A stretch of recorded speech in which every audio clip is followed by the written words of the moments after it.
Sono Rosanna Filippin, sono il segretario del Partito Democratico del Veneto. Il 6 e 7 maggio molti comuni del Veneto sono chiamati a scegliere un nuovo sindaco.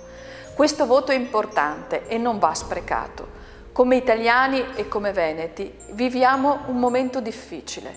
Per uscire dalla crisi dobbiamo ripartire dalle comunità locali, dalle nostre città e dai nostri comuni. La Lega ha promesso per 20 anni il federalismo, ma non è stata capace di realizzarlo. Occorre una svolta e scegliere il sindaco giusto per il nostro comune è il primo passo per realizzarla.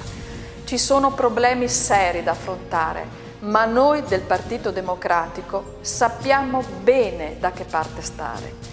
Siamo e saremo sempre dalla parte di chi lavora, contro chi sfrutta rendite e privilegi. Siamo e saremo sempre dalla parte delle nuove generazioni, senza le quali non c'è futuro.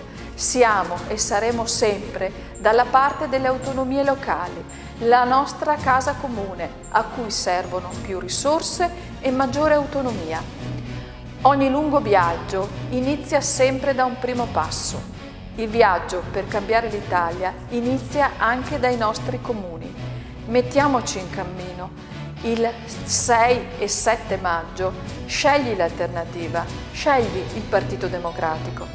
A Verona Michele Bertucco, a Belluno Claudia Bettiol, a Mira Michele Carpinetti, a Conegliano Antonio Fogliadelli, a Mirano Maria Rosa Pavanello, a San Giovanni Lupatoto Federico Vantini, a Tiene Gianni Casarotto, a Bigonza Giuseppe Zanon, a Feltre Paolo Perenzin, a Cittadella Serenella Vallotto.